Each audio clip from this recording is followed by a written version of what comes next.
തമിഴ് സിനിമകളിൽ ഹാസ്യവേഷങ്ങളിലൂടെ ശ്രദ്ധിക്കപ്പെട്ട നടൻ പ്രദീപ് കെ വിജയൻ മരിച്ച നിലയിൽ കണ്ടെത്തി. ചെന്നൈ പാലവാക്കത്ത് താമസിച്ചു വരികയായിരുന്നു പ്രദീപ് കെ വിജയൻ. 2 ദിവസമായി നടൻ്റെ യാതൊരു വിവരവും ഇല്ലാതായതോടെ സുഹൃത്ത് പലതവണ ഫോണിൽ ബന്ധപ്പെടാൻ ശ്രമിച്ചിരുന്നു. എന്നാൽ പ്രതികരണം ഇല്ലാതായതോടെയാണ് താമസ സ്ഥലത്ത് വന്നു നോക്കിയത്. താൻ എത്തുമ്പോൾ മുറി അകത്തുനിന്നും പൂട്ടിയ അവസ്ഥയിലായിരുന്നു. ദുർഗന്ധം വന്നു തുടങ്ങിയിരുന്നു എന്ന് സുഹൃത്ത് പോലീസിനോട് പറഞ്ഞു. സംശയം തോന്നിയപ്പോൾ തന്നെ പോലീസിൽ വിവരം അറിയിക്കുകയായിരുന്നു. പോലീസ് എത്തി കതക് കുത്തിത്തുറന്ന് അകത്ത് കടന്നപ്പോഴാണ് കുളിമുറിയിൽ പ്രദീപിനെ മരിച്ച നിലയിൽ കണ്ടെത്തിയത്. മരണം സംഭവിച്ചിട്ട് 2 ദിവസം കഴിഞ്ഞു എന്നാണ് പ്രാഥമിക വിവരം. ഹൃദയാഘാതം ഉണ്ടായതാവാം മരണകാരണം എന്നാണ് സൂചന.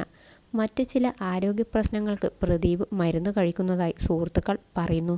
അടിക്കടി തല കറങ്ങി വീഴുകയും അതിന് ചികിത്സ തേടുകയും ചെയ്തിരുന്നുവത്രേ. അവിവാഹിതനായ നടൻ ചെന്നൈയിൽ തനിച്ചാണ് താമസിക്കുന്നത്. സംഭവത്തിൽ പോലീസ് അന്വേഷണം ആരംഭിച്ചു. പോസ്റ്റ്മോർട്ടത്തിനായി മൃതദേഹം രായപ്പേട്ട ആശുപത്രിയിലേക്ക് മാറ്റി.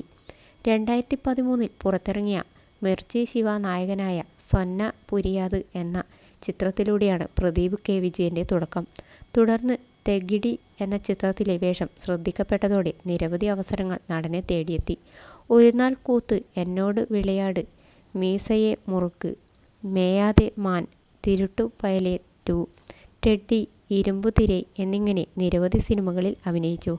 അഭിനയത്തിനു പുറമെ നിരവധി സിനിമകളിൽ പ്രദീപ് സബ് ടൈറ്റിലിംഗ് ജോലിയും ചെയ്തിരുന്നു.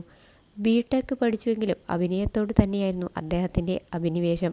ശരീരത്തിൻ്റെ പേരിൽ പല കളിയാക്കലുകളും നേരിട്ടിരുന്നുവെങ്കിലും അതിനെയെല്ലാം അതിജീവിച്ച് നല്ല റോളുകൾ തേടി ചെയ്തു വരികയായിരുന്നു. അതിനിടെയാണ് മരണം സംഭവിച്ചത്.